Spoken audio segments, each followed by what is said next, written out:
a fortnight, perhaps 3 weeks ago, there was some incredible footage on the news.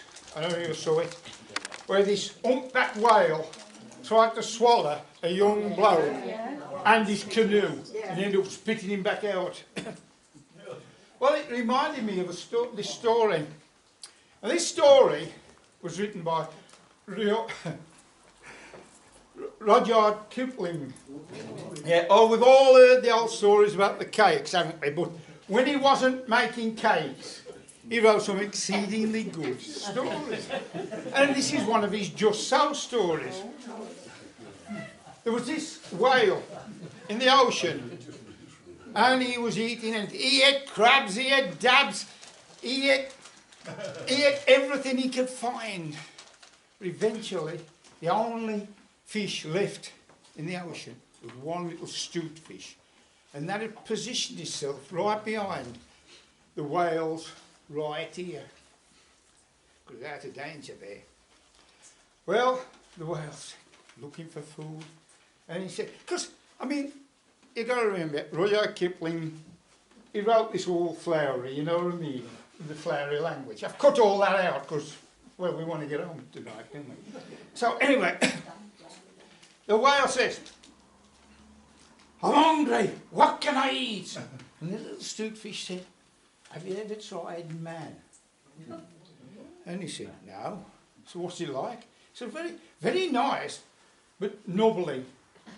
I said, oh, he said, get me some. He said, well, you won't need some. One will be sufficient.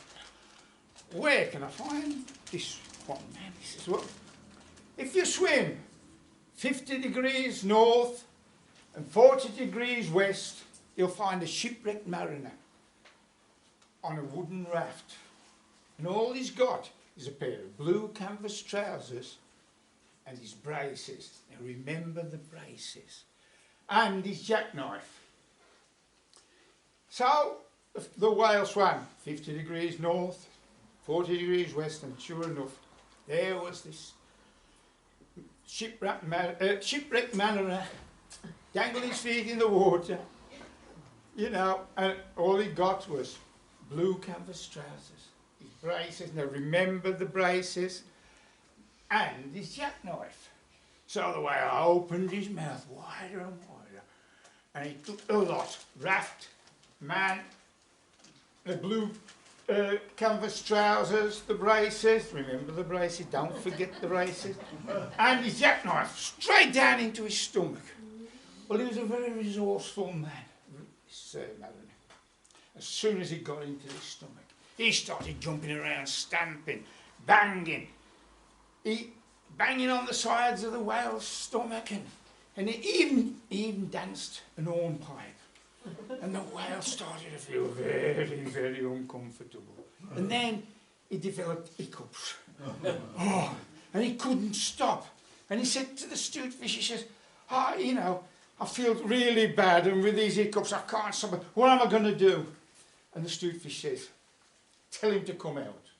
So he shouted down his own throat, come out. Well, the mariner shouted back, not until you take me back to my native shore of England. And the whale had got no option, but he started to swim very quickly towards the shores of England. The white cliffs of Dover came into view. He swam halfway up the beach, opened his mouth and said, now come out. Well, this fella, as I said, was very resourceful. And during that journey, he took his jackknife and he cut the raft up into strips of wood and made it into a trellis, well, a grating, which looks like almost like a garden trellis. And what did he fix it together with? You ain't forgot, have you? His braces, exactly. He used his braces to tie it all together.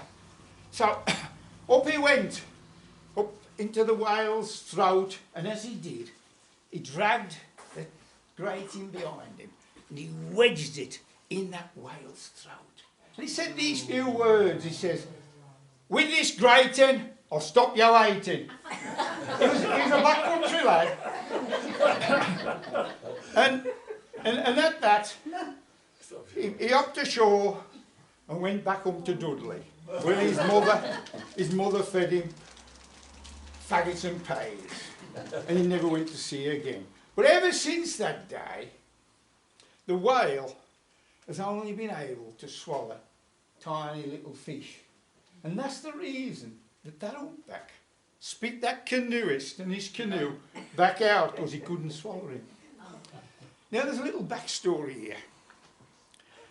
The teacher in the classroom harassed the class, does anybody know anything about whales?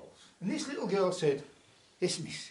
Says, Jonah was swallowed by a whale. And the teacher says, no, that's impossible. And, you know, the girl said, yes, he was.